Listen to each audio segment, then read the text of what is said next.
Welcome to the Calm Your Nervous System podcast. I'm your host, Jenny Adams, somatic ADHD business coach, and this is a space for you if you're a sensitive, neurodivergent, heart-led business owner who wants success without burning yourself out. Here we blend nervous system regulation with trauma-informed business strategy so you can increase your impact in a way that actually feels safe, sustainable, and aligned.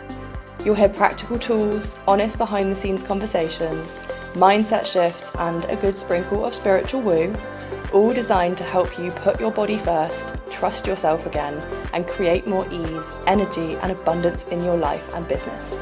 I'm so glad you're here. Let's go calm your nervous system. Hello, and welcome back to the podcast. I am coming to you from a very hot and sweaty office, which is currently 35 degrees, and I have 3 fans on me, like I'm fucking Beyonce. So I'm hoping the sound quality is okay, but I'm not turning my fans off and the window is open. So hopefully we don't get any crackheads outside having a fight or the fans are interrupting. But there is sweat coming out of every orifice right now, and I'm generally not a sweaty person. So today we are showing up, and we are showing up messy, because that is better than nothing a lot of the time. Does not have to be perfect. So we are going to have a little chat today about some of the walking contradictions when it comes to being neurodivergent, and especially when it comes to ADHD. Some of the, well, I can do this, but then on the flip side, I'm doing that, and that makes no sense.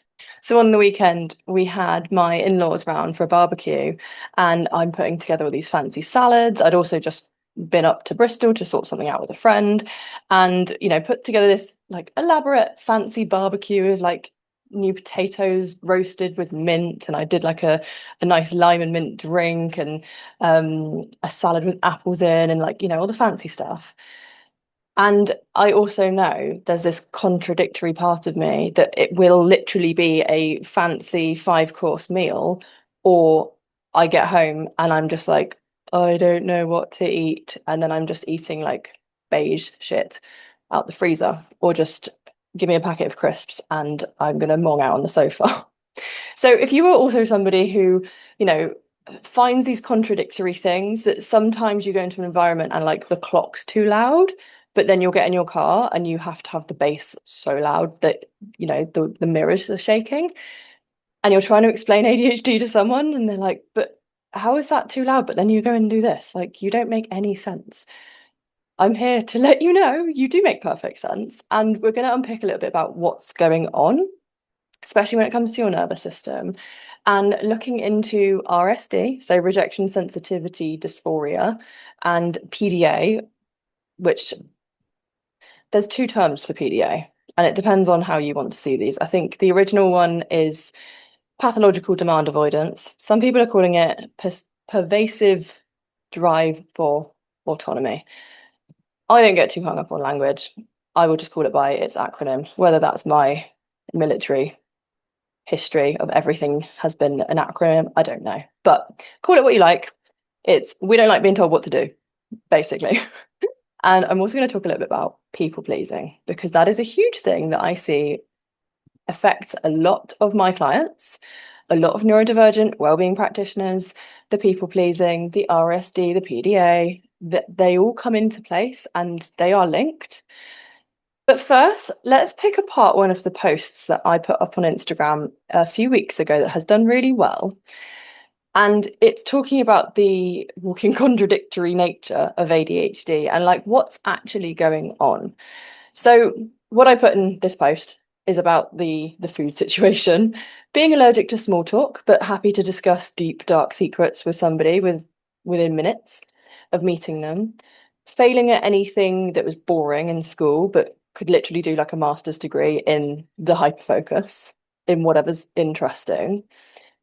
The anxious guilt of being early that I see a lot of the time, or in my case, I generally am late because things just don't get done unless there's an imminent deadline. And I have shared with you before the fact that I will turn up for my podcast, sometimes on time, planned, sometimes, like today, and the last episode, it is Friday afternoon. This drops on Monday. And I have a team that do some editing and things.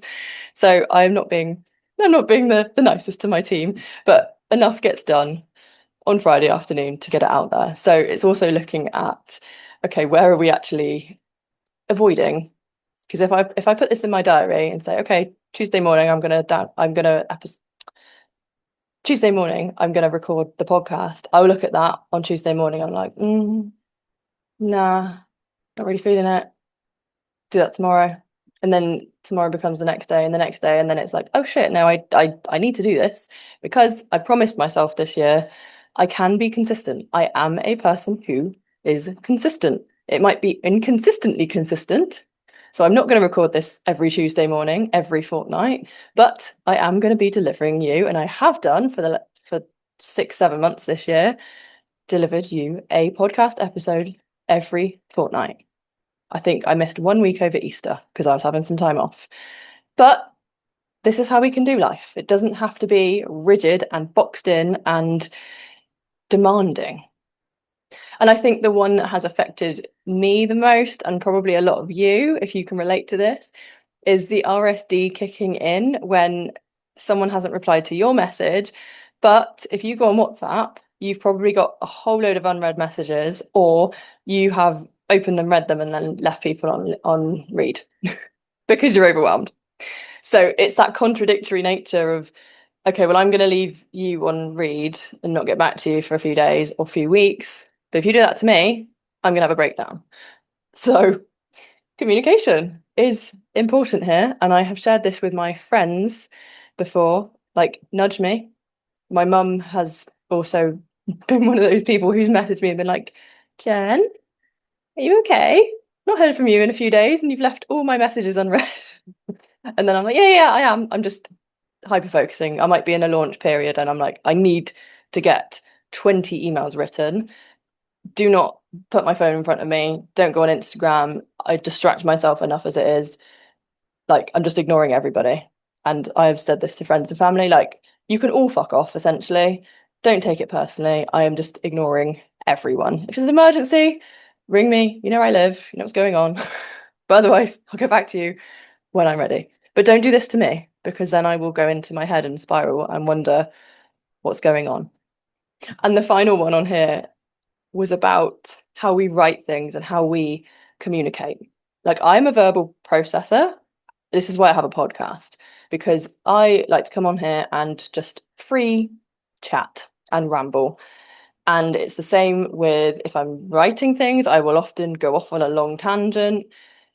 If somebody is talking to me and it's a really long-winded thing, unless it's a podcast that I am specifically tuning into because I know it's a long-form content, or it's a really long-ass email or like a sales page, loads of blocky text, I'm just like, nope, not reading it. So it's again the contradiction of, I need things in clear, concise bullet points. I'm not going to give you that. I'm going to give you my massive brain dump and hope that you can take something from that. So let's have a look at what's actually going on in the body when it comes to RSD. So rejection sensitivity dysphoria. And this isn't necessarily a fear of rejection, but it's an actual intense pain response to a perceived rejection or criticism, whether that is real or not. And this is where maybe you have been called too sensitive, or you've looked into things the wrong way, stop worrying about things. Our nervous system will always click into place like in a split second. It doesn't have time for the conscious brain, the analytical mind, to come in and go, is this a threat? Is this not? Are you thinking into this? It's just going to go, have you been in a situation before like this? Did it end badly? Let's react in the same way. And for a lot of you that have probably grown up with ADHD, with being neurodivergent and it not being recognized, being highly sensitive as well, and having to mask and hearing people saying, oh, I'm not angry, or I'm okay, everything's fine. And there's something in your body that has picked up and been like, no, I'm not reading this properly. Am I reading this wrong? Or are you bullshitting me, because your nervous system is doing its job when you know that maybe one of your parents has come in from work and you can feel the anger coming off them. You know that they're drunk, maybe, or they're pissed off, or you can feel there's something off, and then they tell you they're okay, and then 5 minutes, 20 minutes later, however long, you get an absolute bollocking or even worse. So your nervous system has probably seen plenty of times when this has happened from a very young age to become hypervigilant. And especially in that sort of situation where maybe you've sensed something as a young child and gone, I'm getting out of this situation. Maybe you've gone to your room, maybe you've gone and put the TV on, and then you've been told off for the TV being too loud, or you should be watching cartoons again, or why aren't you doing any chores? Why aren't you helping with the dinner? Something, there's been a criticism in there, and your nervous system has picked up there's something is off with their energy. It must be my fault. Because when our nervous systems are developing, we don't have that analytical, rational brain that can come in and pick apart what's happening. We are in a different brainwave state until the age of about 7, where we do take the world literally. So if somebody says, you've ruined my day, a child's not just going to go, oh, well, they're just having a bad day. Like, it's not my fault. A child will literally take that to heart, especially a highly sensitive neurodivergent child. And when we're looking at our brain, when it comes to ADHD, we have certain more sensitive circuits, and our dopamine levels, the norepinephrine, which I can never say properly, aren't always working as we'd like them to. Executive functioning is affected differently as well. So often the fight flight response will kick off quicker, and the brake to calm it down takes longer to kick in. So if you imagine like you're in a car and you had a really sensitive accelerator that you just have to tap and the car's like, whoom, gone. And then you're trying to slam the brakes on and the brakes are just like, no, we're not doing anything. And could you imagine how that is to drive that sort of car? You have to be so careful with the accelerator, knowing that the brakes don't work that hard or that well. And this is why a lot of us can avoid situations and then people please, because we know we've already got that sensitive system and we don't like ramping that up all the time. Now, as an adult, if we've had that evidence as a child that maybe your parents walked in and you have felt like something is your fault, there's some evidence from a very young age whilst your nervous system is developing. Then you go into adulthood, and an example of what this looked like for me, we build up evidence to confirm that belief, to confirm what's going on in our nervous system, until we actually do regulation work and process some of our trauma. And no, that doesn't need to be big and messy and scary and horrible, but it's getting into the subconscious. So that is not running your entire life anymore. Now, I remember when I was working in corporate, a couple of examples where there was an off vibe in one office that I worked in. I mean, in many offices, but this one in particular, I knew they just wanted me out. This was when I was really sick with ME, CFS, and they saw my CV, they saw how brilliant I can be, so they hired me. And then my supportive manager left, and the rest of the team just saw me coming in late and having the odd hospital appointment, and we're just like, get her out. We don't like this. This is not how we work here. And then you're sat there. Well, I was sat there at my desk all the time, just being like, oh my God, I was 5 minutes late today. Are they watching me? Did anyone notice? What are they doing? And just constantly stressed, instead of being in the environment where I'm like, I come in when I get in and then I get to work. I spent the whole day just stressed out. So that's why I don't work in corporate anymore. And I remember there was one particular supervisor that I had, and she did not like me. Don't know why, but she didn't. And she was also not had the guts to say anything to me. I think she was just trying to push me out passive aggressively, which again, this is what happens when people please, because it's often kinder to have the difficult conversation than to do what she did. And she would leave shitty reports on my desk at like 5 to 5, knowing that I had just got up to go to the toilet just before I'd leave for the day. She's left it on my desk and gone home, knowing I come back to see this paperwork on my desk of a thing that hasn't been done. The report needs to be in by the end of the day, and it's 5 to 5. Purposely trying to trip me up. And another job I was in, I remember I was a contractor there, and our work was getting quieter and quieter and quieter.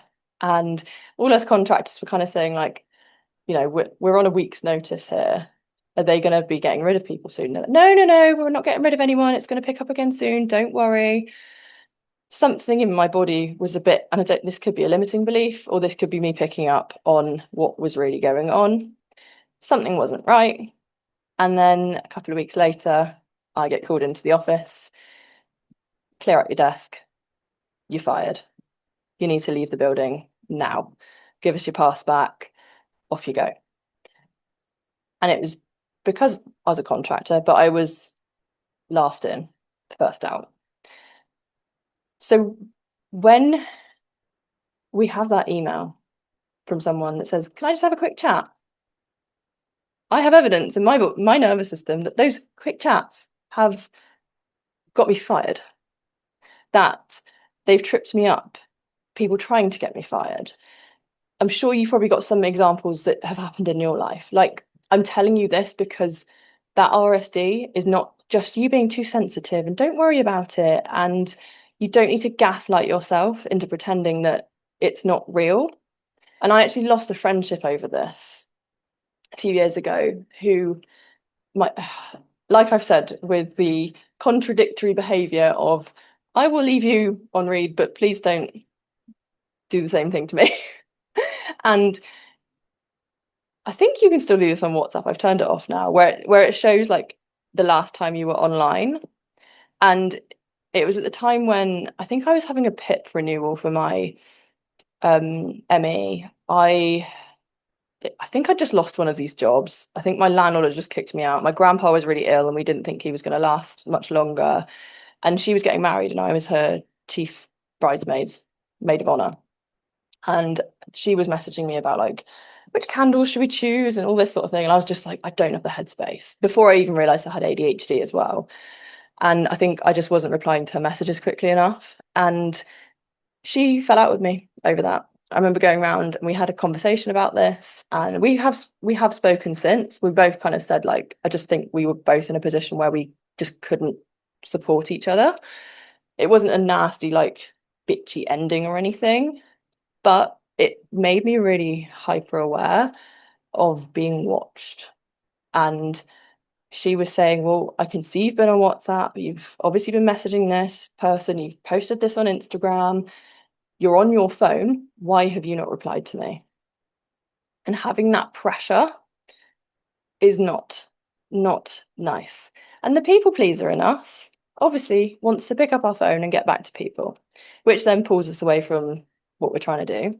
So I say to my friends and family, like I said earlier, I will probably ignore you. Don't take it personally. And also, because most of my friends and family are also neurodivergent, it's given them the permission to not have to get back to me immediately either. So we have this conversation, or we might acknowledge, got your message, I'll get back to you another time. And it kind of takes that RSD down a little bit, because the immediate assumption is no longer, what have I done wrong? Now, what's interesting that's going on here is our nervous system is perceiving a threat. Now, remember, your nervous system is always looking at one simple question: is this safe? Is this not safe? If it perceives it's not safe, it's going to kick in and do something about it.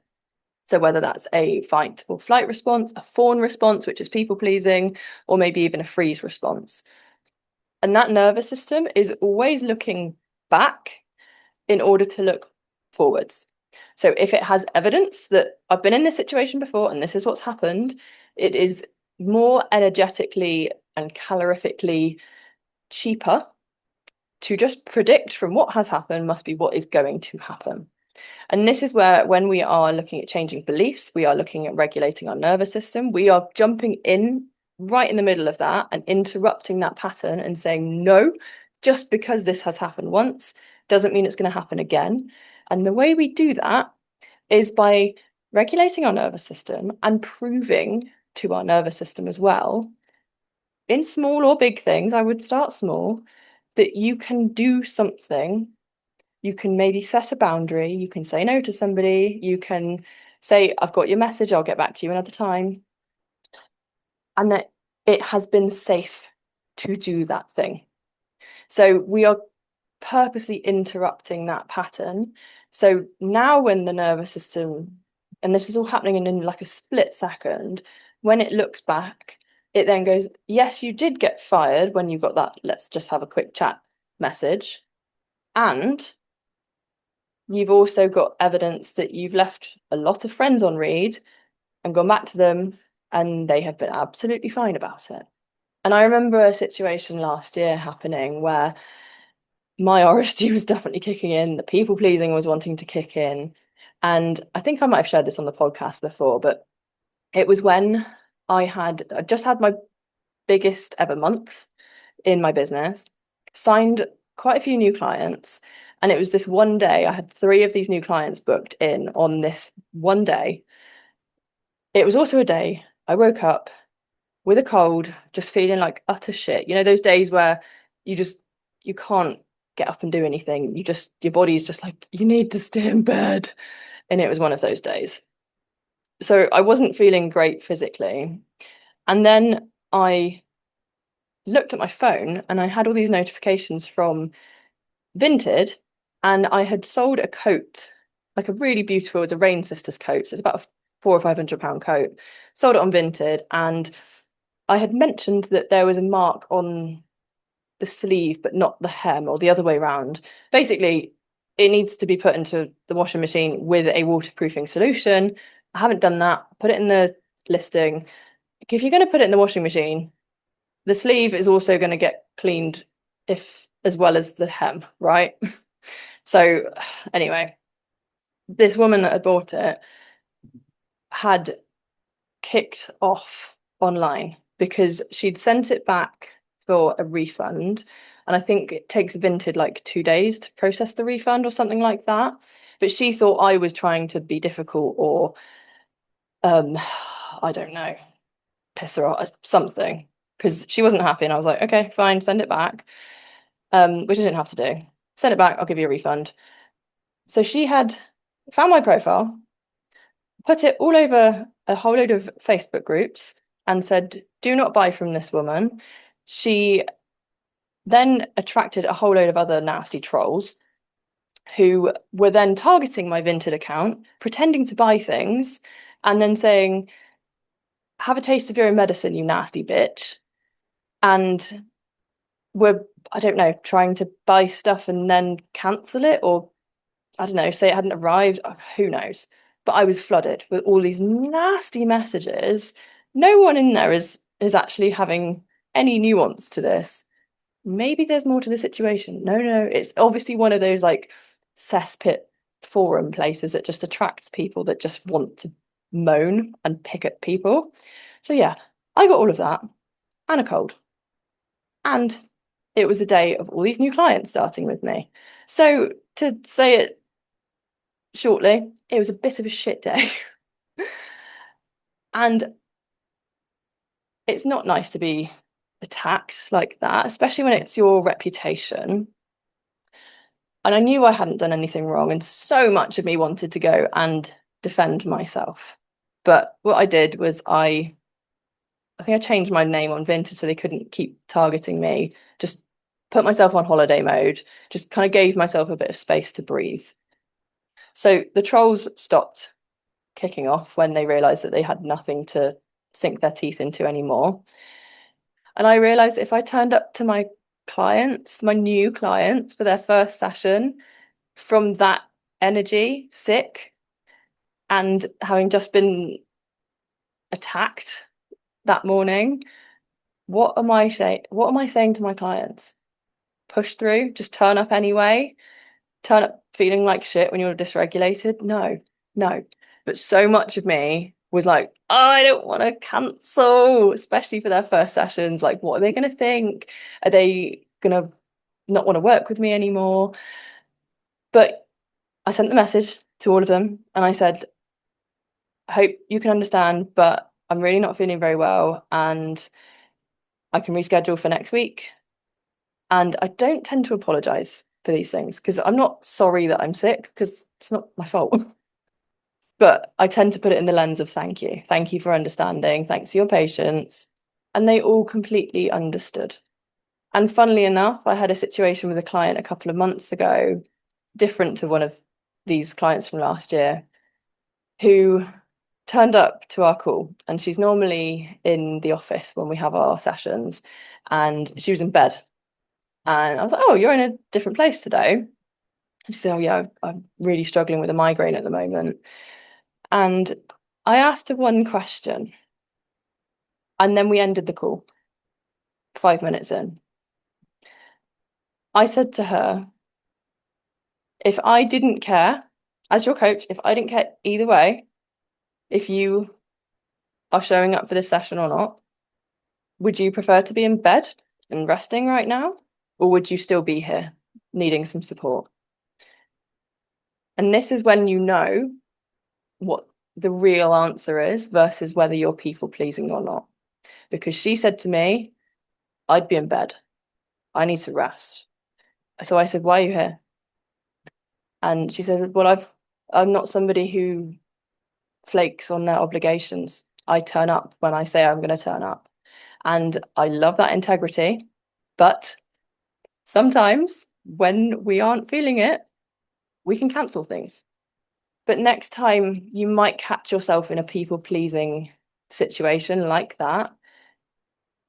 A quick and easy way to tell if you are people-pleasing or if you're actually showing up because you genuinely want to is ask yourself, if everybody was fully backing my decision, if no one judged me for it, if there were no implications on anybody else, if I had the financial means to do this, what would I do? And there's your answer. If you would still turn up despite all of that, there's your gut, there's your intuition saying, yeah, I'm here for this. If you are only turning up because I don't want to let them down, I can't afford it, there is a disconnect going on there. And the more we live from that place of disconnection, one, the more tuned out from our nervous system and our intuition we're going to be. And if you are highly sensitive and neurodivergent, your intuition is the most powerful tool that you have. You cannot learn intuition. You can tap back into it and reconnect to it, but it is something like if you could give our intuition to some of the world's best investors, whew, they would kill for that. And this is something we just have and we override because we don't want to let somebody down. No, we got to get back into that intuition. That is such a powerful tool that we have. Also, why I think so many of us get into wellbeing practices and the spiritual woo-woo stuff, because that is us relearning that gift that we have, the intuition, the inner power that we would have also been burnt for a few hundred years ago. So there we have RSD, a threat response to our nervous system, which will then often respond by fawning or people pleasing. Because from a very young age, we have probably learned if we can be kind, if we can be nice, if we can put the mask on, it keeps us safe. Because sometimes it has literally saved our lives to be kind and to put the mask on. And it's walking into those situations and thinking, okay, who do I need to be right now? Do I need to be the spicy bad bitch that can have a laugh and a joke with people? Or do I need to be the more well-spoken professional? Here's my expertise. You need to take me seriously. Because we can have both.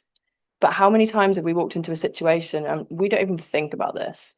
We just go into the version that is the most safe an acceptable and palatable version to either get us what we want or, most often, keep us safe, keep us liked, keep us part of the pack. And I don't even need to talk about the amount of masking and performing being neurotypical that we have had to do as neurodivergent people. I have done previous episodes on this. And with our sensitive brains, they have shown in studies that the perception of boredom and rejection light up the same pathways or the same areas in the brain where physical pain is. So it's not just us being a little bit silly or a little bit sensitive. It is physically painful for us to perceive rejection or boredom. So for those of you that are probably listening and have maybe thought, oh, I'm just being silly about this. I know it's nothing, but like I'm overreacting or I'm just too sensitive or whatever you tell yourself, you are not too much. You're not too sensitive. You're not being silly. Like there is actually something going on in your body and your nervous system that is trying to protect you. So by just overriding it and saying, oh, stop being so stupid, isn't going to work, because if anything, you're just adding more threat to the situation by then attacking yourself. Now, on the flip side of RSD, we can talk about PDA, the pathological demand avoidance, whatever you want to call it. We don't like being told what to do, because when we have had to become hypervigilant and constantly be checking in with what's going on in our situation, again, it has kept us safe to control situations. Who do I need to be right now? How can I control this? How can I make sure that this goes as easily as it can for me and keep me safe, keep me alive?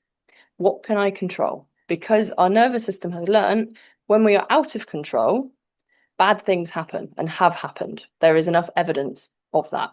So I don't think I've worked with any clients who are quite happy to just go with the flow and be like, no, I don't need to control things. Like myself included, we're all a little bit of control freaks. Now, to what degree? Like I will go with the flow with certain things. I have a degree of safety and regulation in my nervous system now to know whatever situation I get into, I can get out of. But I think the tism in me does not like change, does not like things being thrown on me last minute, doesn't like being out of control. I mean, who does? Not many people like to just go, I don't know what the fuck's happening. I've got no control over this. Just hand it to the universe and hope for the best. It's not much fun. Which is why when we perceive a demand on us, whether that is me looking at record podcast in my diary, whether that is me telling my husband, I think you need to move this here. No, I'm not moving this here. I'm going to move it here in the same spot. And I remember Gabor Mate talking about this, and it develops at quite a young age where, I mean, what's the first word that we learn? No. A perfect example of this is where he said about his friend who had a 2-year-old, and his dad said to the 2-year-old, do you want an apple? And the 2-year-old responded and said, no, I want an apple. Because the demand there is have the apple. The child wanted to have the autonomy to make the decision themselves. So this is why when we feel that someone is trying to make us do something, we again have that threat response. And I remember this at a very, very young age. I was in primary school, being told off by teachers. Can't remember what for, but that was quite a common thing for me to be getting told off. And I would have my hand in my pocket of my summer dress at Catholic school, and I would have my middle finger up. And this was before I really even knew what swearing was, but I knew it was like naughty. So I'm getting an absolute bollocking from a teacher. But there's a part of me that's like, fuck you. Internally at like 10 years old, having my middle finger up in my pocket, because I knew I could never say that to them because I'd been in so much trouble. But that was that little like, fuck you to authority. I've still got some control here because you don't know what I'm doing. And also, whilst we think of the term of this, the original term, it's been called pathological demand avoidance. We have free will, or at least a certain degree we do. We shouldn't be living being demanded from anybody that you have to do this. You should be doing this. You need to be this way. You need to do this thing. Demand. Can anybody say, oh, yeah, I love being demanded around? No.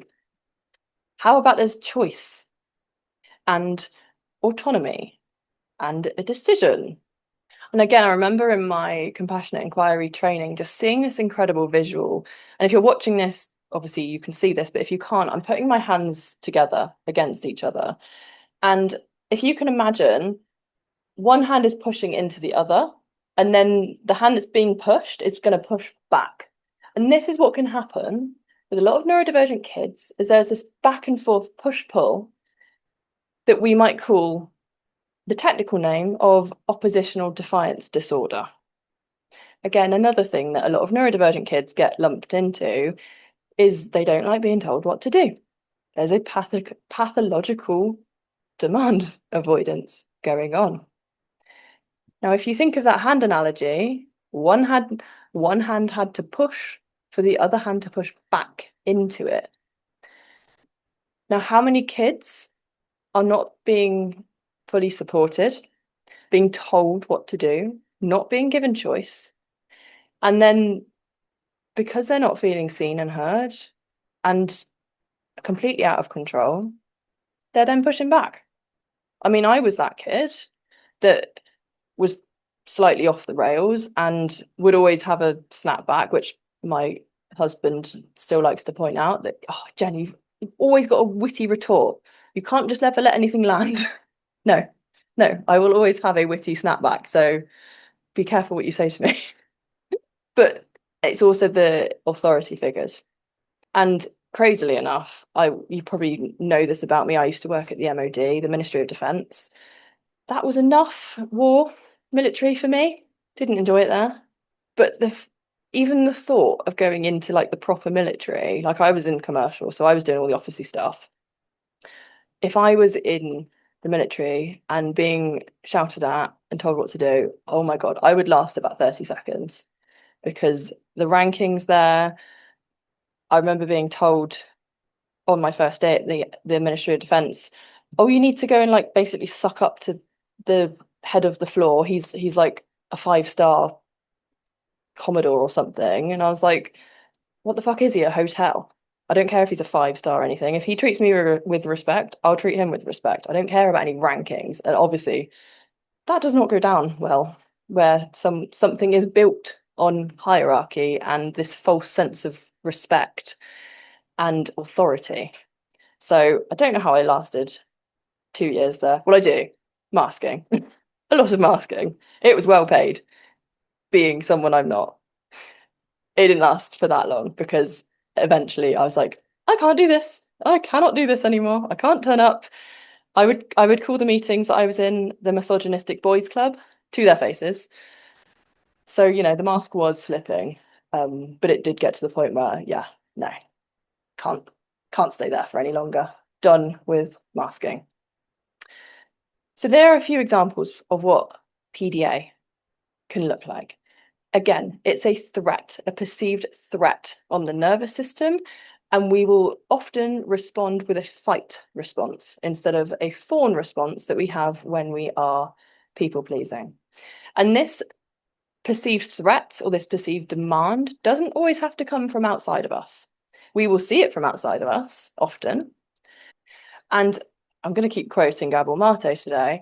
Another thing that he says when we are developing is our mind creates the world we live in. But first, the world creates our mind. So yes, we have these beliefs in our system, but firstly, because the world has put them on us, and then we are just projecting them back out into the world. So when we are living in a world that feels like it is constantly pulling at us, demanding things of us, we internalize that. So the thing in your diary can look like a demand, the need to show up on social media 3 times a week or 3 times a day. You have to be posting regularly and you have to do it in this particular way feels like a demand.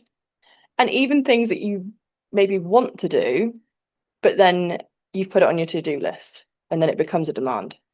Or they start to feel like you have to do them, and then you're like, no, fuck that. I know I was excited about that the other day, but now I've written it down and I have to do it and it's on the to-do list. No, not doing it anymore. Bored. What's the next thing? It's the PDA kicking off. It's the nervous system going, there's a threat. Let's push against this. Let's run away from it, or let's fight back against it. So going back to the contradiction, there's a few things going on in our nervous system, but I'm hoping this episode has helped you feel a little bit clearer and a little bit more understood around what's actually going on, because the nervous system is trying to avoid rejection and also trying to avoid being controlled. So we're trying to fit in, but we're also like, can I come into your space, but don't tell me what to do? So let me know in the comments below if any of this is making sense to you. Drop me a message on Instagram if you want to. But let me leave you with this. We don't need to change any of this. This is understanding of what's going on. If it is getting in the way of you doing certain things, first step to any change is awareness. Oh my God, that makes so much sense now why this is happening. When you can see it for what's actually happening, there's a little bit more space there. So you can then look at, okay, I've had this reaction. How do I want to respond to this? Is that a rational response? Or maybe I'm going to sit with this for a minute. Maybe I'm going to prove to my nervous system, or even ask the question, or say, especially if I'm going to use the example around texting, getting back to people on WhatsApp, for example, messaging them and saying, I'm feeling this right now. I'm feeling a bit rejected because you haven't messaged me. Am I overreacting, or are you just busy? And when you can say that to safe people, often it will probably just be another ADHD that's gone, oh shit, I open WhatsApp to reply to another message and then I didn't even see yours. And you're there going, oh my God, they don't want to be friends with me anymore. Or, your husband's about to divorce you because he hasn't replied to a message. No, it's not that. But neither are you wrong for your brain going there, because that's just your nervous system trying to keep you safe. So start with some self-compassion, start with awareness. If you want to change things, start small. Small bits of evidence, speaking out how you feel. And if you're wanting to work on this a little bit more, you're in the right place. Something is coming very soon. If you don't already follow me on Instagram, if you're not on my newsletter, you can head over to jennyadams.co.uk/podcast. You'll get a 7-minute regulation video on there for free. You're also going to be on the newsletter, where you get lots of helpful downloads and drops on there with what's coming up and other helpful stuff to regulate your nervous system and help you earn more money as well as a neurodivergent wellbeing practitioner. But I'm excited for what's coming. Thank you for listening, and I'll see you in the next episode. Thank you so much for being here and listening to this episode. If something landed for you, I'd massively appreciate you leaving a 5-star review or share this episode with someone who would really benefit from it. Your support helps this podcast reach more sensitive neurodivergent business owners who are ready to do things differently and increase your impact, with more regulation, more ease, and less burnout. I appreciate you being here, and I'll see you in the next episode.